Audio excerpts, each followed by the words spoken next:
Morning friends. जो मेरी last video थी वोल्ट मीटर और एमीटर की बेस थी, और इस वीडियो में मैं लास्ट के दो लेक्चर्स का कंक्लूजन कवर करने का ट्राई किया हूँ। तो लास्ट के दो लेक्चर्स जो कि पिछले से पिछला लेक्चर था वोल्टेज सोर्स और करंट सोर्स की बेस, और लास्ट लेक्चर था वोल्ट मीटर और एमीटर की बेस।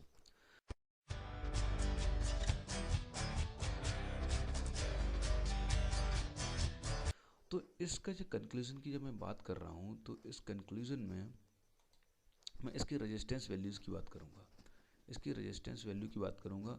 जैसे मैं बता चुका हूँ पहले ही आपको कि वोल्ट मीटर, जैसा कि मैं बता चुका हूँ कि जो वोल्ट मीटर है या एमीटर है, इसमें जो रेजिस्टेंसेस यूज होते हैं वो RM बोले जाते हैं, जो मैं लिखा हूँ यहाँ पे।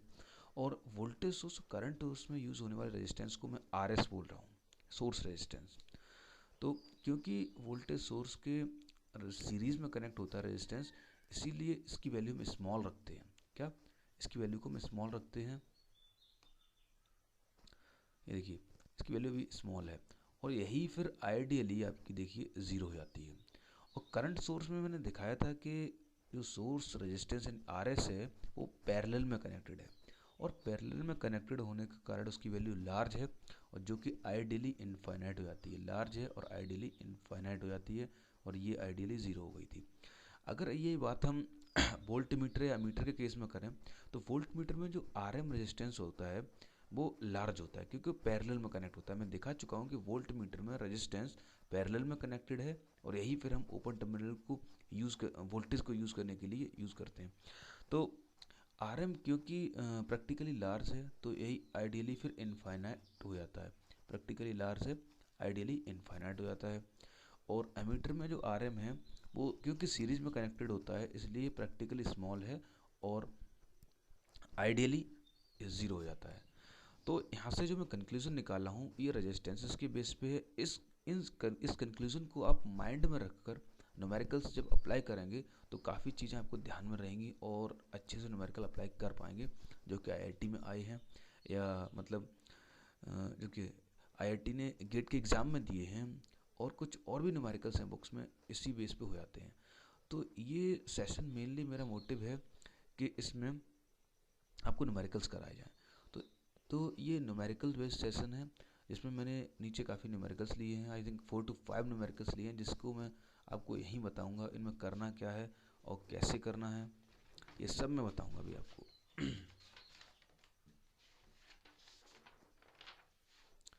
तो देखिए, अब अगर हम नीचे बढ़ते हैं न्यूमेरिकल्स की ओर तो ठीक है। जो मैं सेशन में डाल के रखा हूँ ये this is the question session. तो ये क्वेश्चन सेशन है। तो इसमें जो मैंने फर्स्ट क्वेश्चन रखा है, फर्स्ट क्वेश्चन जो रखा है वो ये है। हाँ, फर्स्ट क्वेश्चन में जो ये डायग्राम आपको दिख रहा होगा, तो इस डायग्राम में करना क्या है एक्चुअली में, देखो आपको मैं बता रहा हूँ क्या करना है। मैं क्वेश्चन रीड कर रहा हूँ, आपको समझना है और फिर आपको आंसर देना है और सॉल्व करना है। आंसर तो आपको मैं दूंगा ही, अभी एक्सप्लेन करूँगा। Given that AM and VM are the ideal ammeter and voltmeter respectively, find the value of AM and VM for proper functioning of circuit। देखो,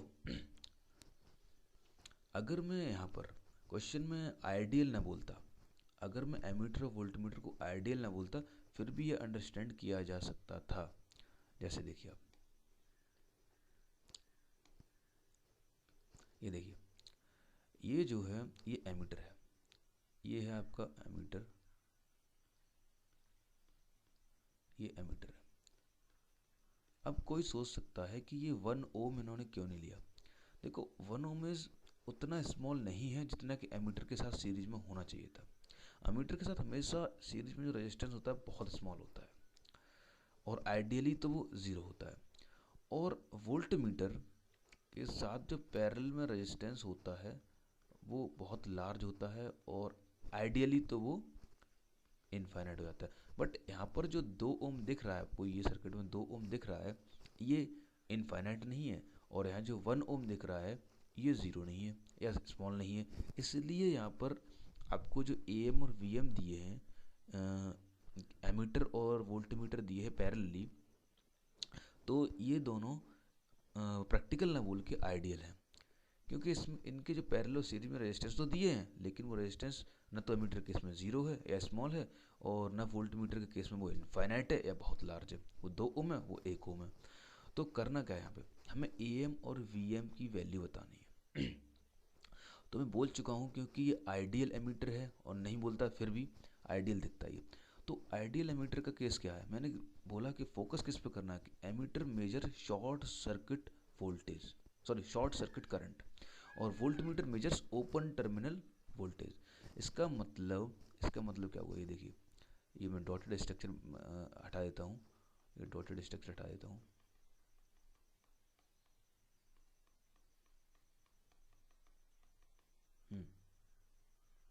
देखिएगा, तो एमीटर के अक्रॉस मैं देखूंगा कि भाई वोल्टेज ड्रॉप जो है वो ज़ीरो है,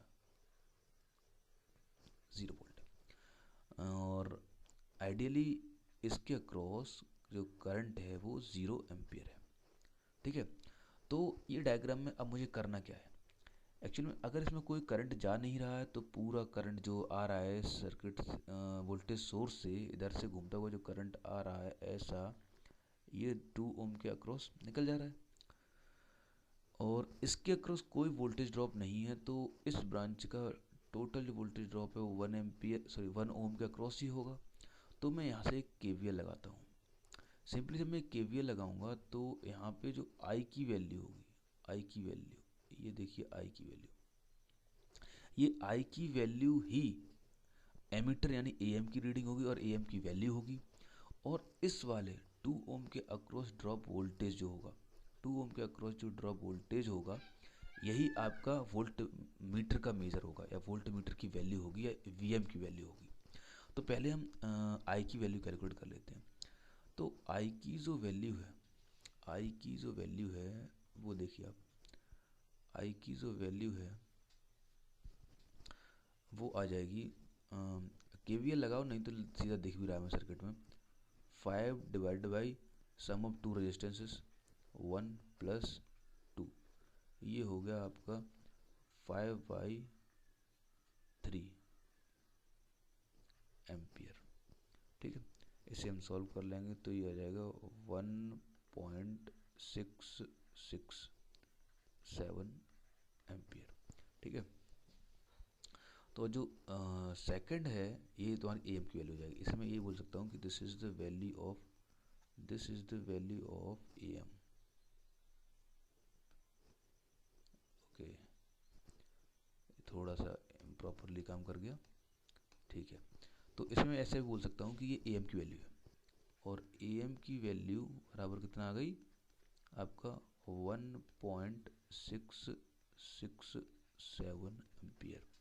ठीक है, सिमिलर जो वी एम की वैल्यू आएगी, वी एम की वैल्यू, या मैं जैसे वोल्टेज बोल रहा हूँ 2 ओम के अक्रॉस, वो क्या हो जाएगा, करंट पता है 2 ओम के अक्रॉस, तो रेजिस्टेंस 2 ओम इनटू करंट कितना है आपका 5/3, तो ये कितना हुआ, ये हो गया आपका 10/3।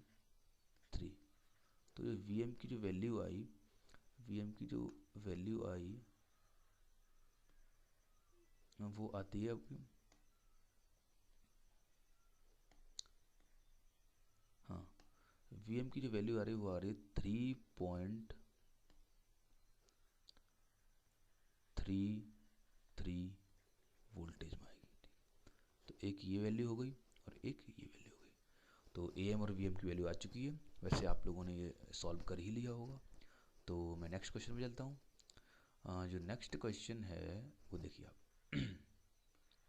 ये देखिए, ये है मेरा नेक्स्ट क्वेश्चन।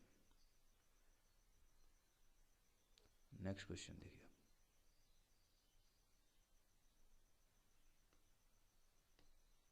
थोड़ा और लार्ज कर देता हूँ इसे, क्वेश्चन नंबर 2 लार्ज करके मैं रिप्रेजेंट कर देता हूँ। ये देखिए, क्वेश्चन नंबर 2 में क्या करना है, हाँ, क्वेश्चन नंबर 2 में क्या करना है वो देखिए। क्वेश्चन नंबर 2 में जो मैंने डायग्राम दिया हुआ है, यहाँ पे सिंपली एक 10 वोल्ट का वोल्ट मीटर, ये 2 ओम, ये R1 AM 3 Om, R2 and VM, ये पूरा सर्किट दिया हुआ है। इसमें करना क्या है, इफ़, अब क्वेश्चन में रीड कर रहा हूँ, क्वेश्चन सुनना, जो क्वेश्चन को मैं रीड कर रहा हूँ वो देखिए आप। ओह सॉरी, ये ऑटोमेटिकली कुछ वर्क सा कर रहा है। हाँ, ये पता नहीं क्या बोर्ड अपने आप कुछ हरकत कर रहा था। ठीक है, तो मैं सेकंड क्वेश्चन की बात करता हूँ। सेकंड क्वेश्चन आपके सामने है। सेकंड क्वेश्चन आपके सामने है, सर्किट पूरा दिया हुआ है। देखिए आप, ये क्वेश्चन नंबर 2, क्वेश्चन नंबर 2। ठीक है, तो इसमें करना क्या है, क्वेश्चन रीड कर रहा हूँ, सुनिए। If all the devices used in this circuit are ideal, then the value of R1, R2 and AM, VM। अगर सभी डिवाइसेस आइडियल हैं, इसका मतलब ये आइडियल वोल्टेज सोर्स है, इसका मतलब ये आइडियल वोल्टेज सोर्स है, ये आपका एमीटर भी आइडियल है और वोल्टमीटर भी आइडियल है। तो इसमें आपको R1 और R2 की वैल्यू पूछी है और AM एंड VM की वैल्यू पूछी है। तो आप लोग क्वेश्चन सॉल्व कर लेंगे या कर लिया होगा। तो प्लीज़ हाँ, एक बात मैं बताना चाहूँगा आपको, आप क्वेश्चन को देखने के बाद वीडियो को पॉज करके क्वेश्चन को सॉल्व करें, उसके बाद ही सॉल्यूशन देखें। तो इसे मैं सॉल्व करना चाहूँगा, तो मैं ब्लू पेन सेलेक्ट करता हूँ, ब्लू पेन। देखिए, जब मैं बोल दिया सभी डिवाइसेस आइडियल हैं, सभी डिवाइसेस आइडियल होने का मतलब क्या है, ये जो हमें एमीटर दिख रहा है, ये देखिए, ये जो एमीटर है ये पूरा एमीटर होता है। और मैं बोल रहा हूँ अभी सभी डिवाइसेस आइडियल हैं, तो और ये देखिए ये पूरा वोल्ट मीटर होता है, ये पूरा आपका वोल्ट मीटर है, ये वोल्ट मीटर है। क्योंकि एमीटर आइडियल है, वोल्ट मीटर भी आइडियल है, क्वेश्चन में दिया हुआ सभी डिवाइसेस आइडियल हैं। तो इसका मतलब क्या हुआ, एमीटर का आइडियल होना उसके सीरीज रेजिस्टेंस को ज़ीरो करता है। तो ये देखो, ये इसकी वैल्यू R1 की वैल्यू ज़ीरो हो जाएगी। और वोल्ट मीटर का आइडियल होना मतलब ये देखिए R2 की वैल्यू इनफाइनाइट को टेंड कर जाएगी। तो दो क्वेश्चंस का दो पैरामीटर का आंसर हमारे पास आ गया, R1 इक्वल टू ज़ीरो और R2 इक्वल टू इनफाइनाइट। अब सेकेंडरी में फाइंड क्या करना है कि AM और VM को भी फाइंड करना है। AM का मतलब ये हुआ, जब ये आइडियल एमीटर लगा हुआ है सीरीज में, तो ये AM का मतलब है करंट फाइंड करना है इस 2 ओम की ब्रांच का। AM का मतलब है कि करंट फाइंड करना है इस 2 ओम की ब्रांच का। और VM का मतलब है वोल्टेज फाइंड करना है 3 ओम के अक्रॉस, वोल्टेज फाइंड करना है 3 ओम के अक्रॉस। ठीक है, हम लोग फाइंड करते हैं अभी। हाँ, ये मैं इस पर क्रिएट किया हूँ राइट साइड। हाँ, तो ये सर्किट अब बचा क्या है, सर्किट सिंपली ये बचा है कि भाई R1 अगर ज़ीरो हो गया, R2 अगर इनफाइनाइट हो गया, तो सिंपल सा सर्किट जो बचा है वो ये है। जो सिंपल सा सर्किट बचा है बिल्कुल सेम पिछले क्वेश्चन के जैसा बचा है। ये देखिए, ये 2 ओम और यहाँ एमीटर, और ये देखिए 3 ओम, ये देखिए ये 3 ओम। तो 3 ओम के पैरेलल में वोल्ट मीटर लगा है। मतलब सीधा सा हमें बताया ना है कि 2 ओम के अक्रॉस जो करंट और इसके अक्रॉस आपको वोल्टेज की रीडिंग देनी है, बस। तो यहाँ तो वोल्टेज ये 10 दिया हुआ था, 10 वोल्ट। तो अब मैं बता सकता हूँ इस ब्रांच का करंट कैलकुलेट करना है और इसका वोल्टेज कैलकुलेट करना। तो करते हैं कैलकुलेट। ये देखिए, अगर यहाँ पे मैं I की वैल्यू फाइंड करता हूँ, यहाँ पे अगर मैं I की वैल्यू फाइंड करता हूँ, अगर मैं यहाँ पे I की वैल्यू फाइंड करता हूँ, okay okay okay, this is again working, okay, it is not working properly again, okay, so board इधर उधर कर दिया है। एक मिनट में अभी देखता हूँ कहाँ पहुँचा ये, ओके, यस। ठीक है, तो कोई नहीं, थोड़ा बहुत ये रहता है, अभी स्टार्टिंग है तो। हाँ, तो अब मैं फाइंड कर रहा हूँ I की वैल्यू, अब मैं फाइंड कर रहा हूँ I की वैल्यू। तो I की वैल्यू सिमिलर पिछले क्वेश्चन जैसा, यहाँ I फाइंड करना है और यहाँ V फाइंड करना है, और यही आपकी AM और VM की वैल्यू होगी। तो AM की वैल्यू मैं बोल सकता हूँ या I की वैल्यू बोलूँ, ये होगी AM इक्वल टू हो जाएगी आपकी 10 वोल्टेज डिवाइडेड बाई, क्योंकि दोनों ही रेजिस्टेंस अब सीरीज में आ गए, इधर तो करंट जाना नहीं है, 0 एम्पियर होना है, तो टोटल करंट ऐसा जा रहा है, ये ऐसा जा रहा है, तो 3 और 2 सीरीज में होगा, इसलिए मैं बोल सकता हूँ यहाँ पे 5, तो ये हो गया 2 एम्पियर। और जो वी की रीडिंग है वो क्या है, 3 ओम के अक्रॉस वोल्टेज, तो 3 ohm cross 2 ampere equal to 6 volt. ठीक है, next question, next question, question number 3। Question number 3 में क्या बोल रहा है, ये देखिए, थोड़ा सा मैं इसे मिनिमाइज करता हूँ, थोड़ा सा छोटा कर रहा हूँ इसे। हाँ, क्वेश्चन नंबर 3 में क्या करना है, ये देखिए आप, हाँ और तो छोटा करता हूँ। ठीक है, क्वेश्चन नंबर 3 की टास्क समझिए। क्वेश्चन नंबर 3 में हमें बताना है कि ये जो डायग्राम दिया हुआ है इसमें कि 3 ohm R M and V M, तो R M value of I and V M, give value of I and V M ये फाइंड करना है हमें, value of I and V M ये फाइंड करना। और गिवन क्या है, गिवन है R M is large, R M large दिया है, न भी दिया होता तो हमें पता होता कि इतना भाई हमारा वोल्ट मीटर है, और वोल्ट मीटर के रेजिस्टेंस जो है पैरेलल में होता है, और रेजिस्टेंस पैरेलल में होने की वजह से ये या तो लार्ज होगा या आइडियली इनफाइनाइट होगा। तो आर एम लार्ज हमें पता है, इसका मतलब ये हुआ कि इस पूरे ब्रांच में कोई करंट नहीं जाएगा, इसका मतलब ये हुआ कि इस पूरे ब्रांच में, ओके ओके ओके ओके, इस पूरे ब्रांच में कोई करंट नहीं जाएगा, इस ब्रांच में कोई करंट नहीं जाएगा, ये देखिए 0 एम्पियर। इसका मतलब टोटल करंट जो है वो इधर फ्लो करेगा 3 ओम, ऐसे 2 ओम से होता हुआ 3 ओम को ये फ्लो करने वाला है पूरा करंट। तो यहाँ से मैं आई की वैल्यू सिंपली बोल सकता हूँ, आई की वैल्यू क्या होगी, आई की वैल्यू जैसा कि पिछले क्वेश्चन में ही कैलकुलेट किया, सिमिलर वैसा ही होगा। पर देखो क्वेश्चन सभी एक जैसे ही हैं, थोड़ा थोड़ा चेंजेस है, क्योंकि 2 और 3 ओम सीरीज में हो गया तो ये 5 हो गया, और ये हो गया आपकी आई की वैल्यू 2 एम्पियर। ठीक है, सेम अगर मैं अगला जो है वी की वैल्यू फाइंड करता हूँ, तो वी क्या है, वी है आपका 3 ओम के अक्रॉस वोल्टेज, तो भाई 3 ओम के अक्रॉस वोल्टेज, ये देखिए ये 3 ओम के अक्रॉस वोल्टेज, क्योंकि आर एम हाई बोल दिया, इसका मतलब उसके अक्रॉस करंट तो है नहीं, करंट जीरो है, ये पहले बता चुका हूँ, ये ब्रांच में करंट जीरो है, तो आर एम में कोई ड्रॉप होगा नहीं, और यही है कि ओपन टर्मिनल वोल्टेज मेजर क्यों बोलते हैं वोल्टमीटर को। ठीक है, तो 3 ओम के अक्रॉस जो वोल्टेज होगा पता है आपको, 3 × 2, ये आ गया आपका 6 वोल्ट, पिछले क्वेश्चन जैसा ही है। तो next question, question number 4, question number 4 में क्या दिया हुआ है देखिए,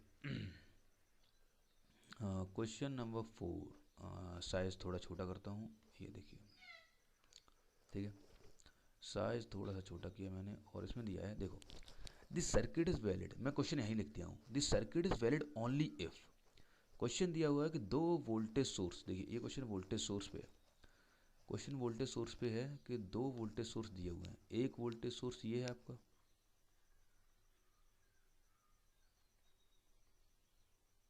एक वोल्टेज सोर्स ये है, और सेकंड वोल्टेज सोर्स आपका ये है। 2 वोल्टेज सोर्स दिए हुए हैं पैरेलल में, जब 2 वोल्टेज सोर्स पैरेलल में दिए हुए हैं और जिनके बीच कोई रेजिस्टेंस नहीं है, कुछ भी नहीं है, इसका मतलब 2 आइडियल वोल्टेज सोर्स अगर पैरेलल में कनेक्टेड हैं तो हमें हमेशा याद रखना है कि ये दोनों की वैल्यू बराबर होगी, अगर बराबर नहीं हुई वैल्यू तो केवीएल वायलेट कर जाएगा, केवीएल गलत हो जाएगा। अगर मैं इस लूप में, जो कि दोनों वोल्टेज सोर्स के बीच का लूप है, ये लगाऊं, तो V1 minus V2 equal to 0, ये लगेगा केवीएल। तो केवीएल को वैलिडेट करने के लिए V1 और V2 को बराबर होना पड़ेगा, क्योंकि दोनों ही पैरेलल में कनेक्टेड हैं, और इसी वजह से केवीएल को मेंटेन रखने के लिए इन दोनों वैल्यूज़ को बराबर होना पड़ेगा। ठीक है, तो यहाँ पर ये ऑप्शन सही होगा, कोई ज़्यादा नहीं कोई कम नहीं हो सकता, ये ऑप्शन गलत, ज़्यादा नहीं हो सकता, V1 कम नहीं हो सकता, नन ऑफ दी अबव कोई बात ही नहीं है, जब क्वेश्चन में ऑप्शन नंबर 3 सही हो गया, V1 इक्वल टू V2। वैसे भी देख सकते हैं आप, एक रेजिस्टेंस है, आपको थोड़ा सा इसे और अच्छे से सोचेंगे तो देखिए, रेजिस्टेंस दिया हुआ है और रेजिस्टेंस के अक्रॉस एक V1 वोल्टेज है, और तो कुछ है ही नहीं भाई, रेजिस्टेंस के अक्रॉस एक वोल्टेज V1 है, तो रेजिस्टेंस के अक्रॉस V2 भी तो वोल्टेज है, अगर रेजिस्टेंस के अक्रॉस V1 भी वोल्टेज है और V2 भी वोल्टेज है, एक वही रेजिस्टेंस है, ब्रांच तो चेंज किया नहीं, कुछ चेंज नहीं हुआ है, ना कोई और रेजिस्टेंस कहीं भी है, तो इसका मतलब ये V1 और V2 दोनों इक्वल ही होंगे ना, क्योंकि दोनों ही रेजिस्टेंस के अक्रॉस ड्रॉप वोल्टेज हैं, और एक टाइम पे अगर दोनों ही वोल्टेज पैरेलल में कनेक्टेड है तो बराबर होंगे। ठीक है, तो इस तरह से देख सकते हैं कि दोनों ही इक्वल होंगे। तो नेक्स्ट क्वेश्चन जो मैं डील कर रहा हूँ, क्वेश्चन नंबर 5, और आई थिंक ये आज लास्ट क्वेश्चन भी हो सकता है। तो आज जो मैं बेसिक में क्वेश्चंस डील किया हूँ उसका ये लास्ट क्वेश्चन हो सकता है। तो इसमें देखिए आप, इस क्वेश्चन देखिए क्या करना है, थोड़ा सा एक स्टेप बढ़ा देता हूँ साइज को। हाँ, इस क्वेश्चन में करना क्या है ये देखिए आप, the value of V M is, भाई वी एम की वैल्यू बतानी है। अब देखिए क्वेश्चन में दो, हाँ ये क्वेश्चन करंट सोर्स के बेस पे है, ये क्वेश्चन जो है करंट सोर्स के बेस पे। अब देखिए एक करंट सोर्स ये अवेलेबल है आपको, ये भी आइडियल, दूसरा करंट सोर्स ये गिवन है आपको, ये भी आइडियल। ठीक है, अब ये जो 2 ओम रेजिस्टेंस है इसके अक्रॉस हमें भाई वोल्टेज ड्रॉप पूछा है, वी एम की वैल्यू क्या है इसके अक्रॉस वोल्टेज ड्रॉप, और ये जो यूज़ हो रहा है ये आपका वोल्ट मीटर है। तो क्वेश्चन जो है मिक्स्ड है, दो करंट सोर्स दिए हुए हैं और एक वोल्ट मीटर से रीडिंग निकालनी है। तो वोल्ट मीटर अगर गिवन है तो मैं इस आर को तो पहले ही नंबर इनफाइनाइट या लार्ज बोल देता हूँ, इनफाइनाइट या लार्ज बोल देता हूँ। अगर मैंने आर को इनफाइनाइट या लार्ज बोल दिया, इसका मतलब हमारा 2 ओम के अक्रॉस ड्रॉप हमें फाइंड करना है वी एम की वैल्यू। बट आपको ये गौर करना होगा या फोकस करना होगा कि भाई 2 ओम के अक्रॉस करंट क्या लिखोगे आप, यहाँ तो करंट जीरो चला जाएगा, ये तो करंट 0 एम्पियर हो जाएगा, ये जीरो हो गया। अब हमारा फोकस ये होना चाहिए कि भाई 2 ओम के अक्रॉस क्या करंट फ्लो होने वाला है, और 2 ओम के अक्रॉस आप करंट तो क्लियर ही नहीं कर पाओगे, क्वेश्चन में देख लीजिए। ओके, 2 ओम के अक्रॉस तो करंट क्लियर ही नहीं हो पा रहा है, क्योंकि 2 एम्पियर भी इधर ही आ रहा है, इधर तो कुछ जा नहीं रहा है वोल्ट मीटर की साइड, तो 5 एम्पियर भी इधर ही आ रहा है, और सीरीज में दो करंट डिफरेंट कैसे हो सकते हैं भाई, सीरीज में दो करंट डिफरेंट कैसे हो सकते हैं, एक ही टाइम पे सेम टाइम भाई सेम टाइम पे टू करंट्स डिफरेंट नहीं हो सकते, two currents in series can not be different. Same time पे two currents in series, two currents in series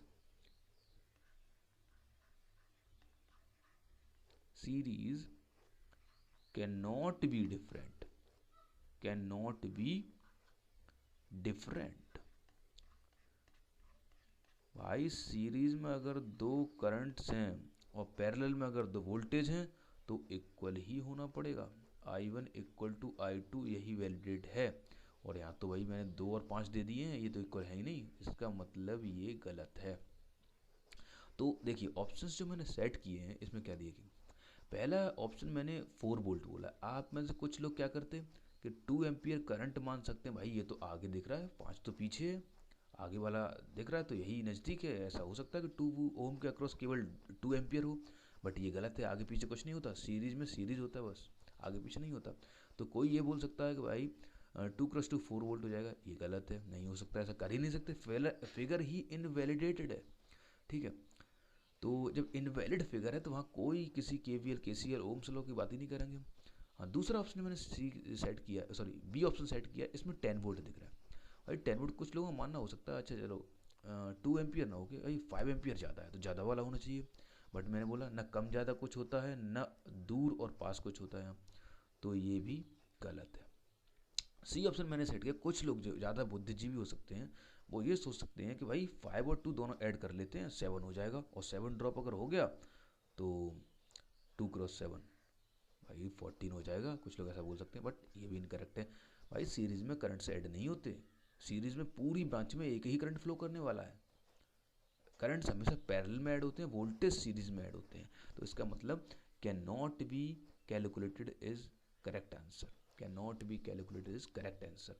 तो इस तरह से फ्रेंड्स मैं एक बार आपको रिकैप कर देता हूँ चीज़ें कि मैंने आज कौन कौन से क्वेश्चंस लिए और आज के सेशन पूरा मैं रिकैप करने वाला हूँ। देखिए ये क्वेश्चन नंबर 5 था जिसमें वैल्यू ऑफ वी एम बताई है मैंने, तो आपको पता चल गया कि सीरीज में दो करंट सोर्स हमेशा सेम वैल्यू के होंगे, डिफरेंट नहीं हो सकते। ऐसा ही कुछ ऊपर वाले क्वेश्चन में था कि वोल्टेज जो है पैरेलल में सेम होंगे, वोल्टेज डिफरेंट नहीं हो सकते। और इससे ऊपर वाला जो क्वेश्चन था, क्वेश्चन नंबर 3, इसमें आपको मैंने दिखा दिया कि इसमें value of I and V M पूछा था। आर लार्ज दिया था, तो वोल्ट मीटर तो लार्ज होता ही है, वो तो हमें पता है। तो यहाँ से आई की वैल्यू सिंपल 2 और 3 ये रेजिस्टेंस जो दिए हुए हैं ये सीरीज में आ जाएंगे, और आई की वैल्यू में यहाँ से कैलकुलेट कर लेंगे। और वी एम सिंपली 3 ओम के अक्रॉस ड्रॉप था, तो वो भी निकल आएगा। ओके ओके, तो ये इस तरह से निकल आया यहाँ से। अब क्वेश्चन नंबर सेकंड जो क्या था, क्वेश्चन नंबर सेकंड आप समझ ही गए होंगे। यहाँ मुझे R1 R2 की वैल्यू जाननी थी और A M and V M की वैल्यू जाननी थी। तो R1 R2 तो भाई आइडियल के केस में रेजिस्टेंसेस हैं, एक एमीटर का है, एक वोल्ट मीटर का है, तो एक जीरो होगा, एक इनफाइनाइट होगा। और A M V M simply 2 ohm की वाली ब्रांच में करंट है, और इधर वी एम आपका 3 ओम का क्रॉस ड्रॉप वोल्टेज है। तो इन दोनों का एवेल्यूएशन मैंने कर लिया, ठीक है। तो और जो फर्स्ट क्वेश्चन था, फर्स्ट क्वेश्चन ये सिंपली आपको क्वेश्चन में दिया हुआ था कि ये दोनों ही आइडियल हैं। एमीटर एंड वोल्ट मीटर ना भी दिया होता फिर भी आइडियल है, क्योंकि 1 ओम स्मॉल है और 2 ओम इनफाइनाइट नहीं है। 1 ओम स्मॉल है बट इतना स्मॉल नहीं है कि इसमें एमीटर का सीरीज रेजिस्टेंस बोल सकूं, और 2 ओम इतना लार्ज नहीं है कि इसे मैं वी एम का पैरेलल रेजिस्टेंस बोल सकूं। तो ना तो ये वी एम का रेजिस्टेंस है और ना वो ए एम का रेजिस्टेंस है, इसलिए दोनों ही आइडियल हैं। और इस तरह से हमने ये इसमें ए एम और वी एम की वैल्यू कैलकुलेट की थी, ये ए एम और वी एम की कैलकुलेट की थी। तो इस तरह से आज का ये क्वेश्चन सेशन रहा है। और नेक्स्ट सेशन जो मैं लेके आने वाला हूँ वो इसके आगे वाले आने वाले सेशन में जब मैं डील करूँगा कि कुछ और 1-2 टॉपिक बचा होगा, स्टार डेल्टा कन्वर्जन जैसे, और उसके बाद फिर इक्विवेलेंट रेजिस्टेंस फाइंड करने वाला। ये सब फाइंड करने के बाद हम गेट के ही के टिपिकल क्वेश्चन के 3-4 सेशंस लेंगे और फिर फर्स्ट यूनिट को कवर करेंगे। तो थैंक्स फ्रेंड्स, आज के लिए इतना ही। और आज जो मैं कवर किया हूँ आप रिवीजन कर लेना, और क्वेश्चंस को फर्स्ट टाइम, हाँ मैं एक केयरफुली ध्यान रखना कि क्वेश्चन को फर्स्ट अटैम्प्ट में ध्यान ये देना है कि सेल्फ मतलब खुद अटैम्प्ट करना है, वीडियो को पॉज करना है, क्वेश्चन को अटैम्प्ट करना है, और उसके बाद मेरी वीडियोस को फिर से देखना है, ठीक है। तो मैं अब वीडियो को स्टॉप कर रहा हूँ, और थैंक्स फॉर वॉचिंग। और आप ऐसे ही देखते रहिए और अच्छे से क्वेश्चंस करते रहिए, you will definitely clear the GATE exam.